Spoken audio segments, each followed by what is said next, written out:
네? 그러니까요. 제가 그래서 예. 우리 안 집사님이 마음도 참 넓으시네요. 네.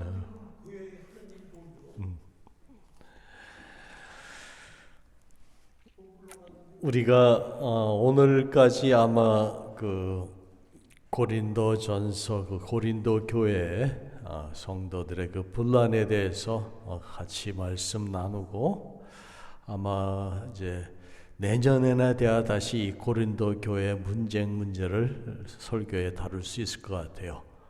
다음 주부터 이제 대림절 주간이 시작이 됩니다. 그래서 성탄절까지 계속 다른 그 예수님 초림과 그 다음에 재림에 대한 설교를 계속 할 거고요. 그래서 내년에 돼야 아마 다시 이 본문을 다시 접할 겁니다. 여러분들이 그걸 마음에 두시고 기억하시고 잊어버리지 마세요. 지금 저희가 사도행전에 계속 그 바울의 발자취를 쫓아오면서 어디까지? 고린도 교회까지 간 겁니다. 그렇죠? 2차 전도 여행을 거쳐서 3차 전도 여행을 계획하면서 그 과정에서 그렇죠? 지금 고린도 교회까지 온 거예요. 여러분들이 그걸 놓치지 마시고 꼭 기억을 하시기 바랍니다. 제가 처음에 미국 와서 느낀 것 중에 하나가 있는데요. 이곳 사람들이 참 말을 잘하는 것 같더라고요. 아주 똑부러지게 너무나 잘해서 제가 깜짝 놀랐어요. 스스럼 없이 사람들 앞에 자신의 소신을 밝히는 것을 보고서는 대단하다 사람들이다 그렇게 느꼈었거든요. 근데 우리 한국 정서는 이게 겸손을 중히 여기잖아요. 그래서 상대방이나 어떤 공석 자리에서 잘난 체 하지 아니하고, 그렇죠? 그래도 알아도 아는 척 하지 아니하고 절제해서 조심스럽게 얘기하고, 그러는 것이 우리 한국 사람들의 정서, 겸손 아닙니까? 그런 마음을 가지고 미국 사람들 쳐다보니까 어떤 때는 그게 잘 이해가 안 됐던 것 같아요. 오랫동안 이곳에 살면서 지금 지나서 생각해 보니 이곳 사람들의 자라온 그 환경과 문화를 무시를 못하겠다는 그런 생각이 들게 되더라고요. 새삼스럽게 느끼는 거예요. 어느덧 한국에서 살 때 그 시간보다 미국에 사는 시간이 더 많아진 거예요. 그러니까 점점점 미국식으로 경향이 흘러가는 거죠. 요즘은 한국에 사는 사람들도 많이 바뀐 것 같습니다. 얼마 전에 그 코리안 뉴스에서 어느 인터뷰에 지나가는 한국 사람들을 인터뷰하는 것을 보았는데 다들 진짜 뭐나 똑똑하게 얘기들 잘 하시더라고요. 젊은 사람이나 나이 든 사람들이나 옛날에 우리가 마이크 갖다 대고 그러면 이렇게 부끄러워하고 피했잖아요. 근데 그분 전혀 그런 게 없더라고요. 그래서 야, 세상이 많이 변했구나. 그리고 한국 사람들도 옛날 같지가 않구나 하는 걸 느꼈습니다.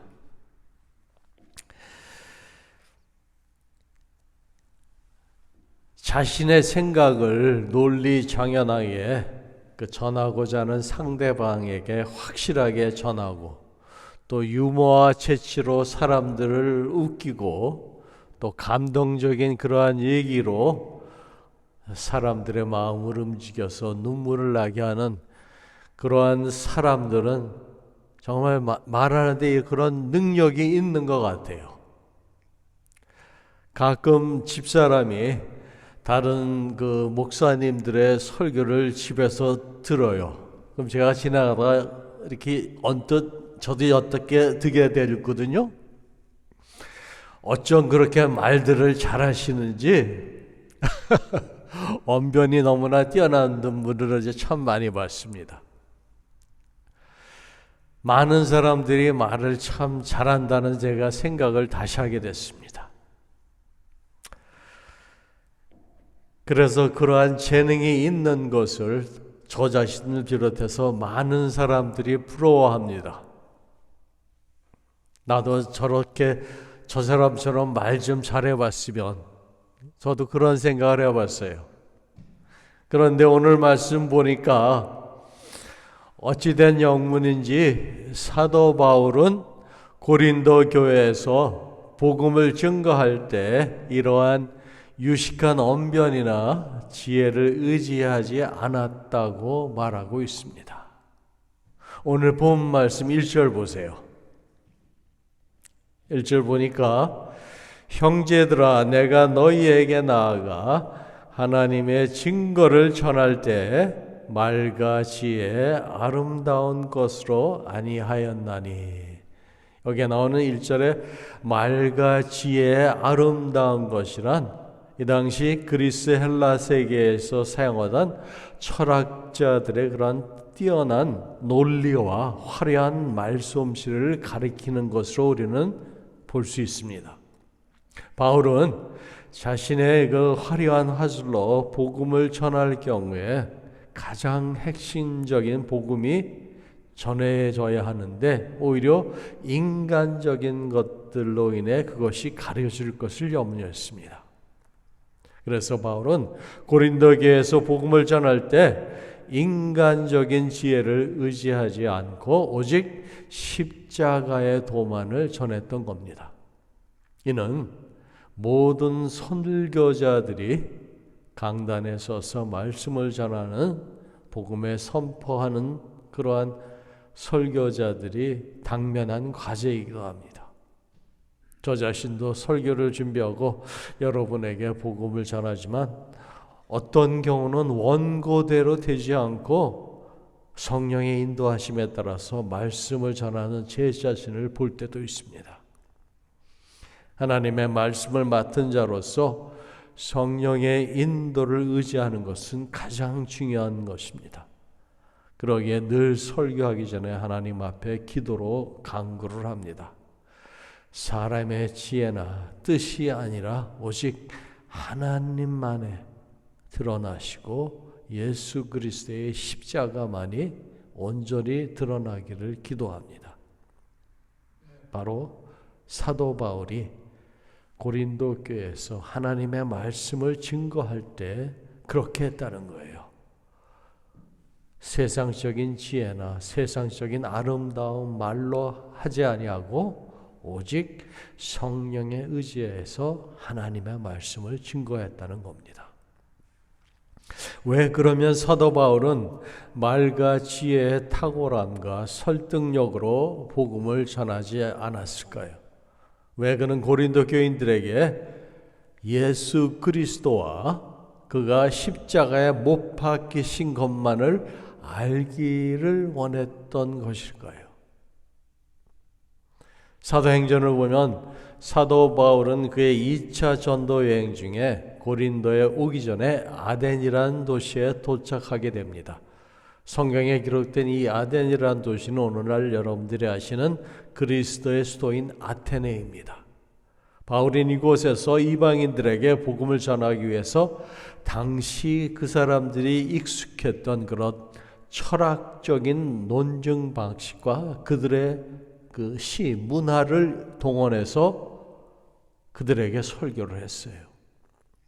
바울이 유시카에서 얼마나 그가 말을 잘했는지 한 예로 여러분들 1차 전도 여행 당시에 사도 바울이 갈라디아 지방의 그 루스트라라는 그런 도시에 들려서 말씀을 전했을 때 그가 너무나 말을 잘하여서 많은 사람들이 그를 웅변의 신은 헤르메스라고 그랬던 거 기억나세요? 그 당시에 바울하고 같이 동행했던 사역자가 누구였죠? 바울하고 첫 번째 바나바, 그렇죠? 그래서 바나바는 제우스라 그러고 바울은 헤르메스, 그 그리스 신 중에 웅변을 잘하고 말 잘하는 그 신이 있어요. 그래서 바울을 갖다가 헤르메스라고 그렇게 칭송을 해가지고 그들을 신격화했던 거 기억나세요? 그 사건? 네. 바로 그 정도로 바울이 말씀을 잘 전한 것도 있지만 또 세상적인 지식도 있었고 언변도 좋았고 말을 잘했던 것 같아요. 그런데 그렇게 반드시 성공할 처럼 보였던 그러한 사도 바울의 사역이 완전 실패로 돌아가게 됐다는 거예요. 바울은 아데네스의 경험을 통해서 훌륭한 그런 화술이나 탁월한 인간의 지혜로는 복음을 온전히 전할 수 없다는 것과 그러한 일들이 오히려 무익하다는 것을 확실하게 깨달았다는 거예요.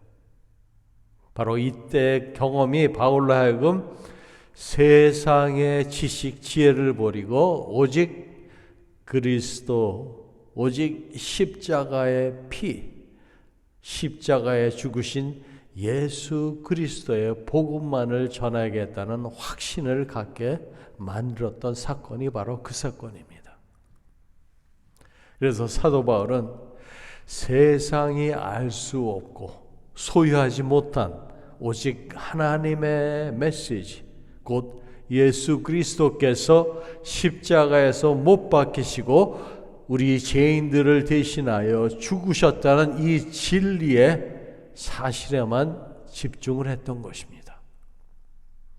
바울이 지금 이와 같이 자신은 사람의 말과 지혜를 의식하지 않고 오직 예수 그리스도의 십자가 죽으심만을 증거하겠노라고 말하는 이유가 무엇입니까?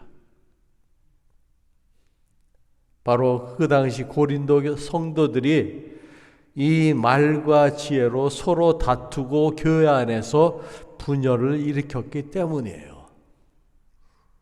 세상적인 지혜로 그리고 알고 있는 지식으로 내가 잘났다, 내가 더 낫다라는 그런 식으로 서로 분쟁하고 당을 지었던 거 아닙니까? 고린도 교회 성도들은 예수 그리스도의 십자가가 어떠한 의미를 가지고 있는지 그 복음은 잊어버리고 인간적인 요소들을 내세워서 당을 지어서 서로 자기의 의견이 맞다고 더 잘났다고 싸우고 있었던 겁니다. 따라서 바울은 교인들에게 자신은 결코 이와 같은 인간적인 말과 지혜로 복음을 전하지 않았다고 강조하고 있는 것입니다. 그래서 3절 말씀을 보세요. 오늘 내가 너희 가운데 거할 때에 약하며 두려워하며 심히 떨었노라고 바울은 그렇게 말하고 있습니다. 그의 그러한 심력 상태가 세 가지로 나타나고 있는데 뭐라 그럽니까? 약하며 두려워하며 그리고 심히 떨었다고 합니다. 여러분들 입장을 잠깐 바꿔서 생각을 해보세요. 지금 내가 복음을 전하러 그 알지도 못하는 성에 들어갔는데 사도 바울이 이런 말을 할 때는 잘못 해석하면 그 사람이 두렵다는 그 말이 복음을 전하는데 핍박받을까 봐 그렇게 두려워서 그것이 잘못 해석할 수도 있습니다. 그렇죠? 그러나 바울이 지금 두려워한 것은 복음 때문에 당하는 그러한 환난이 결코 아니라는 겁니다. 그리고 바울은 예수 그리스도의 복음을 위해서라면 자신의 목숨도 아끼지 않았던 사람이에요. 복음을 전하다가 죽는 것에 두려워하는 사람이 결코 아니라는 겁니다. 그렇다면 왜 오늘 여기서 바울은 이와 같이 고린도에 본인이 거했을 때 그의 마음이 약하며 두려워하며 심히 떨었다고 그들에게 말하는 것입니까? 왜 그렇게 자신의 마음을 표현하는 겁니까? 사도행전 18장에 보면 바울이 고린도에서 복음을 전하는 그러한 장면이 나옵니다.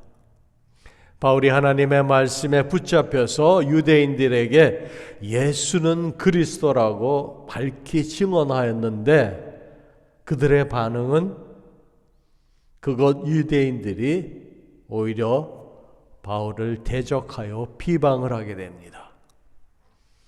그래서 바울이 옷을 털면서 이르되 너희의 피가 너희의 머리로 돌아갈 것이요 나는 깨끗하다.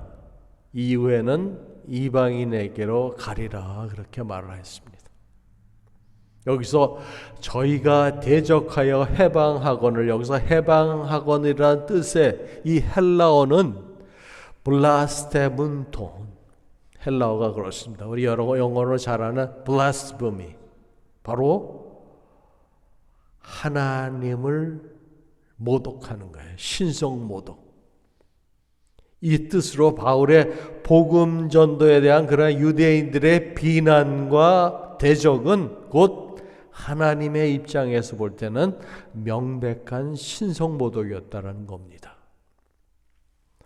특히 여기서 대적하여를 나타내는 안티타소라는 단어는 반대편, 안티, 그렇죠? 안티크라이스트, 그 말의 안티입니다. 그리고 다음에 오는 타소라는 말은 정돈하여서 배열하여서라는 그런 뜻으로서 안티타소 곧 합성어로서 유대인들이 그 당시에 바울의 반대 입장에서 그들이 전열을 가둬놓고 계획적으로 바울을 대적했다는 거예요. 그리고 복음 전도하는 것을 방해했다는 거예요.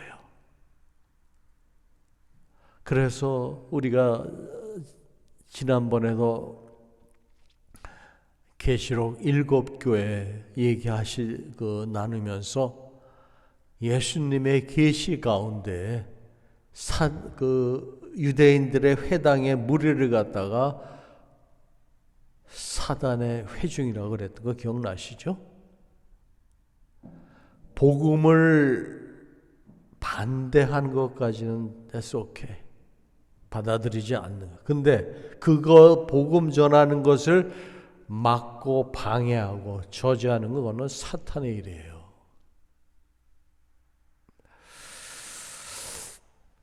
이러한 유대인들의 대적과 해방은 지금 현 시점에서 우리가 복음을 증거하고 전할 때에도 당하는 멸시와 그러한 방해와 비슷한 것입니다.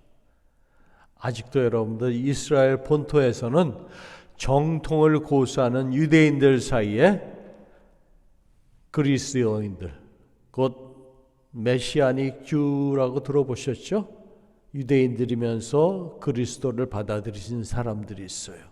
불과 소수지만은 그러한 사람들을 이스라엘 땅에서 지금 받아들이지를 않고 있대요. 그리고 그들이 전도하는 것을 방해를 한다는 그런 사례가 있어요. TV 보도에도 나왔어요. 그 메시아닉 크리스찬들이 다른 크리스찬들과 합동해서 예배를 드리는데 이 정통 유대인들이 들어와서 막 그 예배를 방해를 하더라고요. 그게 TV에 보도가 된 적이 있습니다. 그 정도로 그 유대인들이 참 하나님이 그 백성을 어떤 면에서는 참 사랑하는데 어떤 면에서는 또 그 사랑이 너무나도 하나님 말씀에 불순종하니까 하나님이 이제 오래 참고 기다리시는 게 보통 분이 아니신 것 같아요. 정말 목이 곧은 백성이라는 말이 그대로 맞아 떨어지는 말인 것 같습니다. 젊은 사람인데도 저는 그랬어요. 아유, 나이 든 사람이니까 옛날 정통식으로 그렇겠지 않는데 보는데 TV에 나온 데 보니까 젊은 사람들이 그래요. 그 머리를 이렇게 딴 사람들 있죠. 뉴욕 그 브루클린 가면은 자주 만날 수 있는 사람들이에요. 자신들의 전통을 지키는 것도 중요하지만 그것이 옳고 그런 거를 알고 그 나이 든 사람들은 뭐 윗사람한테 들었으니까 우리 부모 세대에 들었으니까 그렇다 하지만 젊은 사람들은 세상이 그렇게 바뀌었는데도 그렇지가 않은 거예요. 그리고 그 사람들은 대부분이 학교에 보내는 것보다는 그 홈스쿨링을 많이 한다고 그러더라고요. 그냥 집에서 부모들이 자기들이 알고 있는 걸 또 가르치는 거예요. 그리고 가능한 한 세상적인 문화와 세상적인 지식은 자꾸 이렇게 받아들이지 않게 돼요. 그러다 보니까 자신들의 그 코어 밸류에만 집중을 하게 되는 거예요.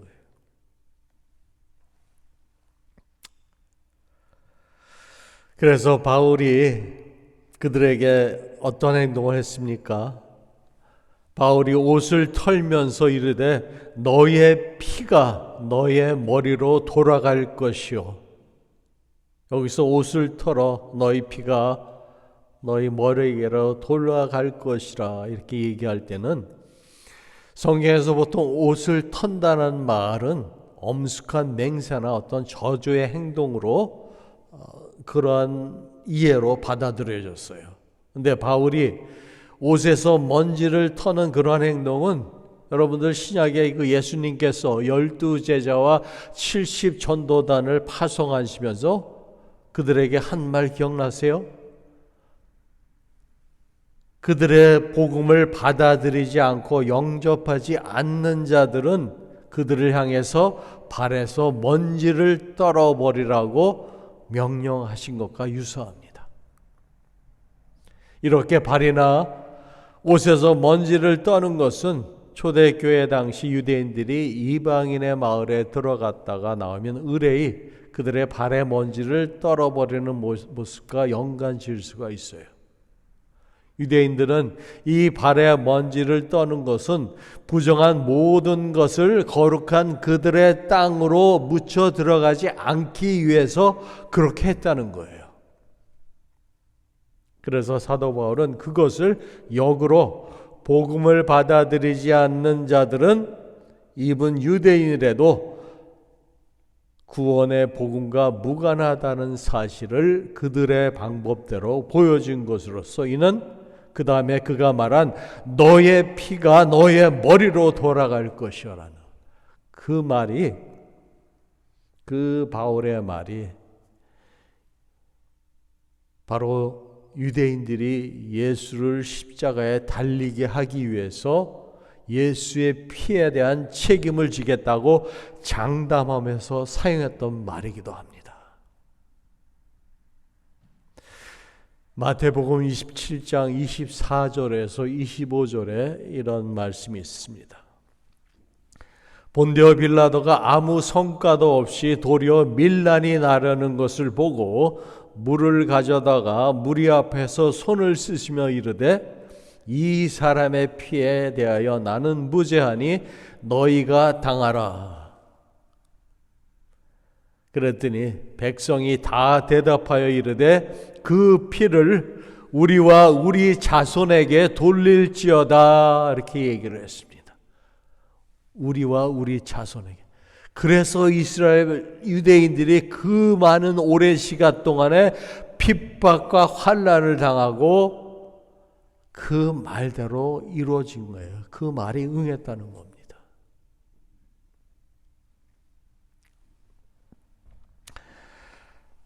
예, 성경은 말합니다. 바라바는 저희에게 놓아주고 예수는 책찍질하고 십자가에 못 박히게 넘겨주니라. 이는 결코 단순한 저주나 악담이 아니라는 거예요. 이것은 유대인들이 왜 메시아를 받아들이지 아니하고 오히려 죽이고 그 생명에 대한 책임이 있다는 겁니다.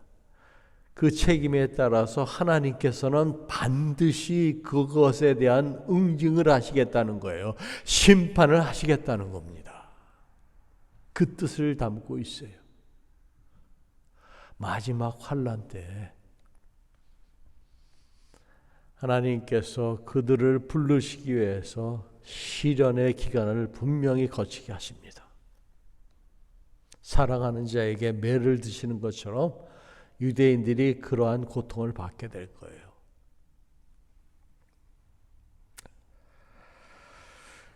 바울은 그 당시에 그러한 자기 동족에게조차도 제대로 말씀, 그 복음을 전할 수 없는 자신을 보면서 그의 마음속에는 어떤 기분이 들었을까요?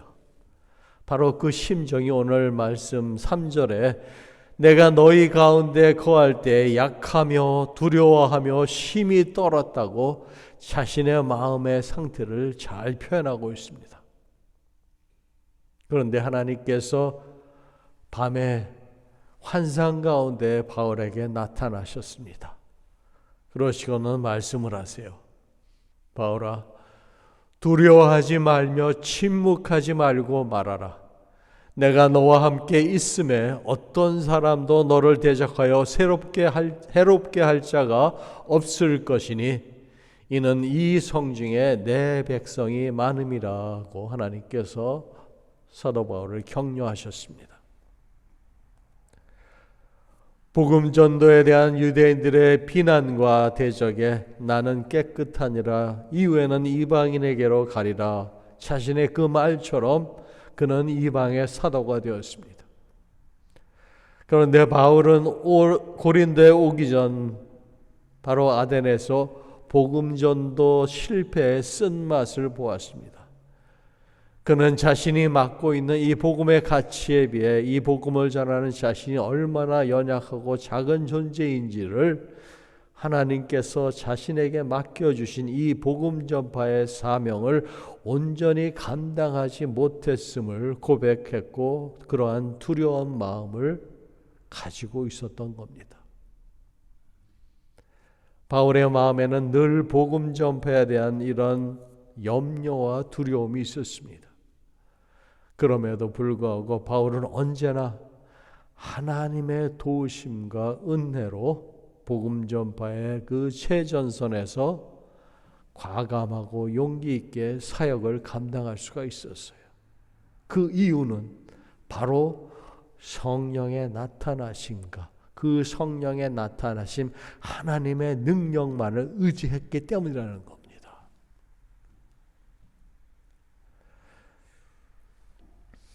그래서 우리 4절 5절 말씀 보세요. 내 말과 내 전도함이 설득력 있는 지혜의 말로 하지 아니하고 다만 성령의 나타남과 능력으로 하여 너의 믿음이 사람의 지혜에 있지 아니하고 다만 하나님의 능력에 있게 하려 하였노라 말씀하세요. 너희가 갖는 그 믿음이 사람의 지혜로 인한 것이 아니고 하나님의 능력, 곧 성령에 있게 하려 하였다고 사도 바울이 지금 말하고 있는 것. 탁월한 실력을 가진 바울은 언제든지 맘만 먹으면 구변 좋은 설득력 있는 그런 말로 사람들을 이해시키고 길을 즐겁게 만들 수 있었습니다. 그러나 바울은 이와 같이 군중을 현혹하는 세상적인 지혜를 사용하지 않았습니다. 그는 온전히 성령의 나타남과 능력만 의지했다고 말하고 있습니다. 여기서 본문에 나타난 그 성령의 나타남과 능력은 그러면 여러분들 무엇이라고 생각하십니까? 어떤 외적인 표적, 초자연적인 일들을 말하는 것일까요?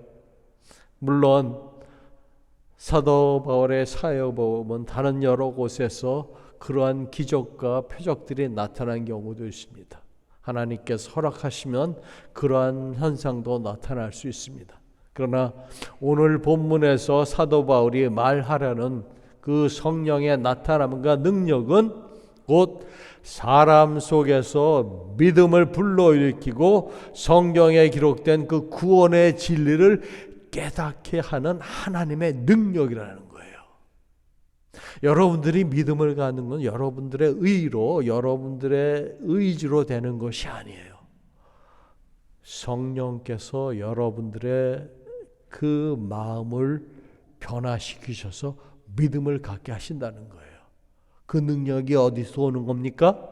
바로 하나님의 영, 성령으로 말미암아 여러분들이 믿음을 갖는다는 거예요.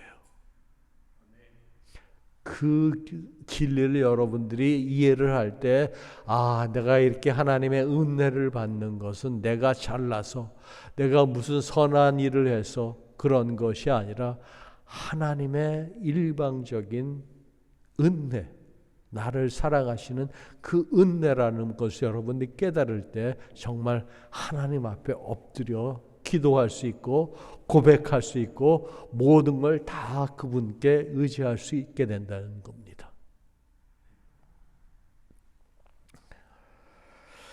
이를 통해서 바울은 한 사람이 구원받는 것이 인간들의 곧 세상의 지혜에 있는 것이 아니라 하나님의 능력이신 성령의 증거로 이루어지고 있음을 우리에게 오늘 말씀으로 가르쳐주고 있습니다.